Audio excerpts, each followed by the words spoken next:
बिस्मिल्लाहिर्रहमानिर्रहीम। अस्सलाम वालेकुम।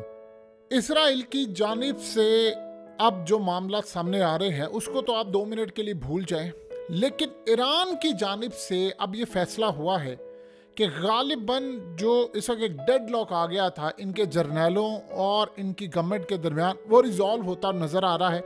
और फैसला ये हुआ है कि ईरान जो इसराइल पर हमला करेगा वो तकरीबन 96 घंटे मुसलसल इसराइल के ऊपर बमबारी होती रहेगी, मिसाइल मारे जाते रहेंगे।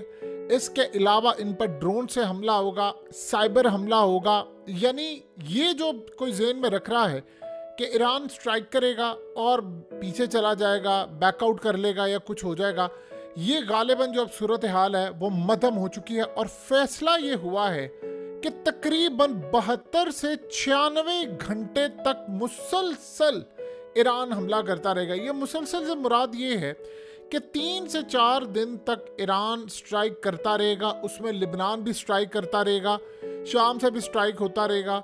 और गालिबन इस सारी सूरत हाल में इसराइल को मौका ही नहीं दिया जाएगा रिटेलिएट करने का। यानी इसराइल अगर ये सोचेगा, देखिए आपने अगर मिसाइलों की बरसात कर दी, अब ईरान के जितने अंडरग्राउंड ड्रोन्स पड़े हुए हैं, मिसाइल पड़े हुए हैं, उनकी चीज़ें पड़ी हुई हैं, वो सारी की सारी पूरी तरह वो हिट करेंगे और वो सरप्राइज देंगे। अब हुआ ये है कि कल रात की बात है कि अमेरिका की इंटेलिजेंस एजेंसियों की रिपोर्ट इसराइल को मौसूल हुई, जो पूरी दुनिया के अंदर बताया। उन्होंने कहा कि हमने कुछ मूवमेंट देखी है ईरान के मिसाइलों के और ये तमाम चीज़ों की, और हमें अंदाज़ा है कि अब ये हमला करने के लिए जा रहे हैं। लेकिन अब जो मामला सामने आया है वो बड़ी अजीबोगरीब स्ट्रेटजी होगी और देखने वाली होगी। देखिए आगे तो होता है कि इसराइल गया, इसराइल ने हमला कर दिया, फलाना कर दिया।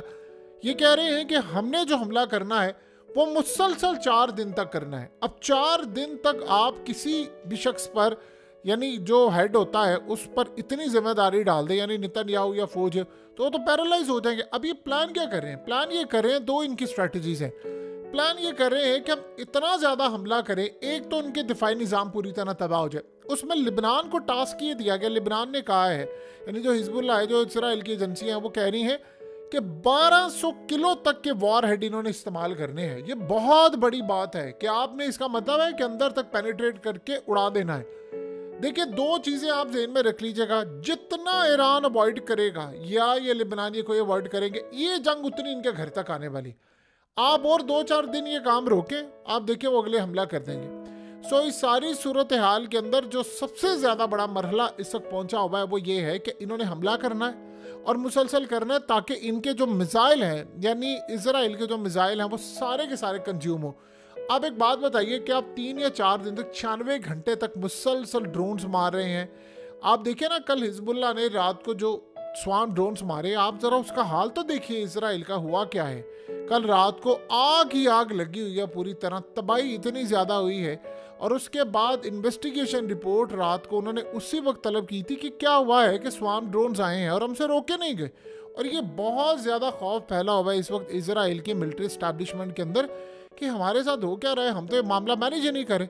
तो सबसे पहले ईरान हमला करेगा, लॉन्ग रेंज करे मिसाइल, शॉर्ट रेंज करे या शाम से मारे, वो एक अलग बात है। हमला ये करेंगे, उसके बाद करेगा हमला लिबनान, और ये करेंगे पूरी तरह इनका दिफा निज़ाम जो होगा, दिफाई निज़ाम, वो पूरी तरह तबाह करने की कोशिश करेंगे। आपने अगर किसी का दिफाई निज़ाम लपेट में ले लिया, आप ये समझ रहे आपने आधी जंग जीत लिया। सो इस सारी सूरत हाल में ये सबसे ज़्यादा अहम तरीन मामला होगा कि आप इनको तबाह करेंगे। यानी इसराइल को वो चाह रहे हैं दो काम हो, एक तो इनके हथियार मिसाइल सारे कंज्यूम हो जाएं, ये दिफा करने जोगे ना रहे। जाहिर सी बात है, चले मिसाल के तौर पर अगर हम ऐसी मिसाल ले लें कि 500 से 1000 के करीब मिसाइल या ड्रोन्स आपने डेली बेसिस पर मारे हैं और आप मार रहे हैं, सुबह से लेकर रात तक मारे। वैसे तो इन्होंने कहा कि 3000 तक भी आ सकते हैं, चले 1500 तक भी आप लगा ले, तो आपको 1500 रोकने के लिए 1500 ड्रोन्स और मिसाइल और रॉकेट्स रोकने के लिए आपको 1500 मिसाइल तो फायर करने पड़ेंगे ना।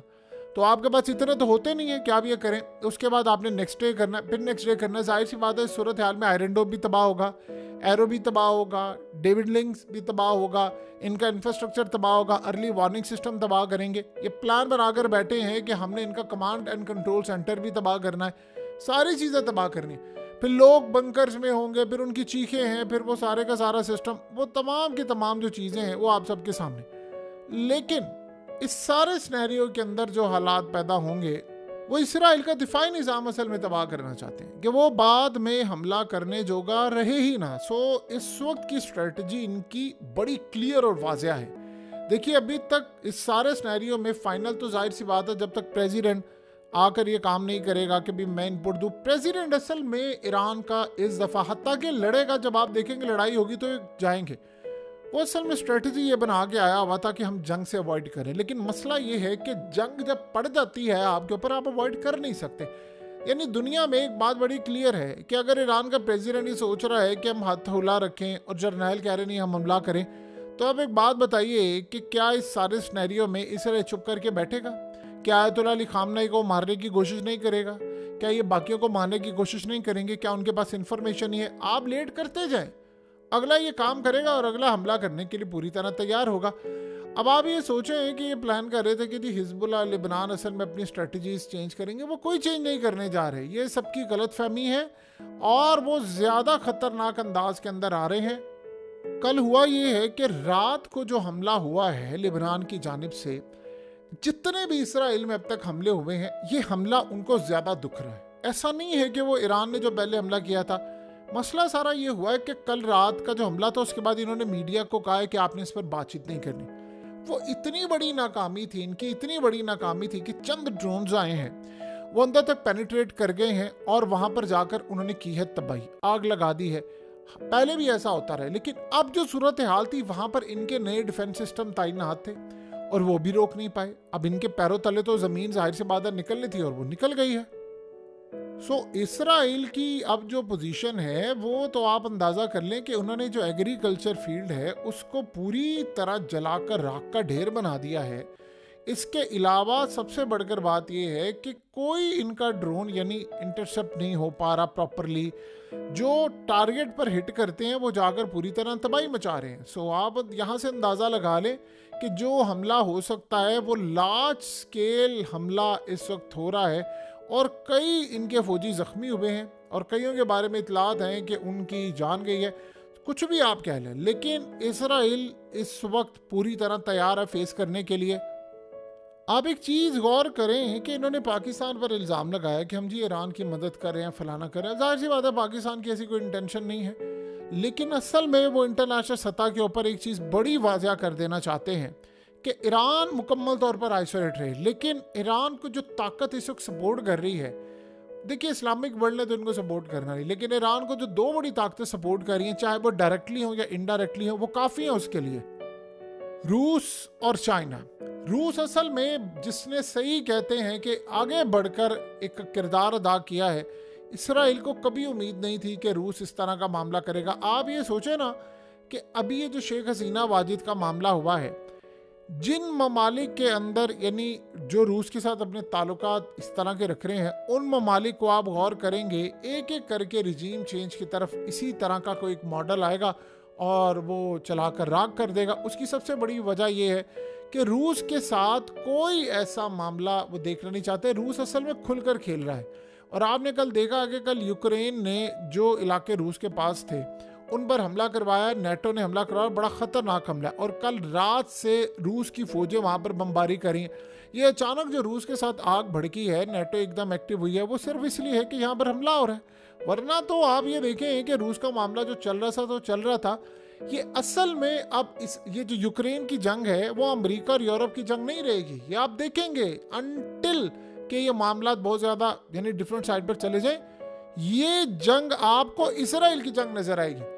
क्योंकि रूस को काबू करवाना इस वक्त इसराइल का सबसे बड़ा मोटिव है और वो ये समझ रहा है कि ईरान की आज अगर इतनी ताकत है, इनके पास रेडार सिस्टम है, इनके पास अंडरग्राउंड मिसाइल हैं, इनके पास चीज़ें हैं, तो वो सारी की सारी रूस की प्रोवाइड करता है और इसमें कोई दो राय नहीं है। आप ये सोचें कि रूस की फ़ौजों को ये भी पता है कि कल को यूक्रेन में जब लड़ाई होगी तो हम ईरान को कहेंगे तो ईरान फ़ौज देगा।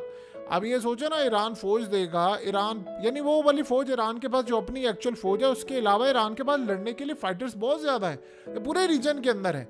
अब आप एक चीज़ तो अंदाज़ा कर लेना कि अगर आप यानी जो इराक और शाम मलेशियाज़ हैं, आप इनको ये कह दें कि यूक्रेन की जो जंग है वो असल में इसराइल के खिलाफ जंग है। तो आप देखेंगे वही यहाँ से फाइटर्स उठकर यहाँ पर चले जाएंगे, और इसीलिए आप देखें कि पुतिन ने ये दरवाज़ा खोल दिया ताकि जो हमारे यहाँ पर आकर यूक्रेन के साथ लड़ेंगे, हम उनको नेशनलिटीज़ देंगे, होटल में रखेंगे, खर्चा उठाएंगे, उनकी बीवी बच्चों का खर्चा उठाएंगे।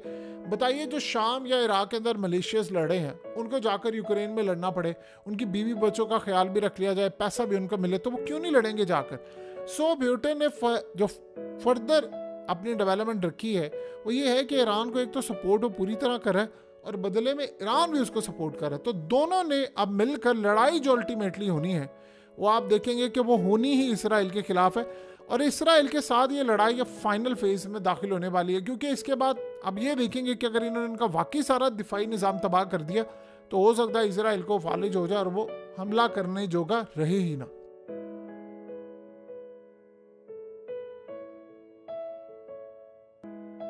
हकीकत टीवी को सब्सक्राइब करना मत भूलें, वीडियो को लाइक करें, शेयर करें और कमेंट सेक्शन में अपनी राय का इजहार ज़रूर करें।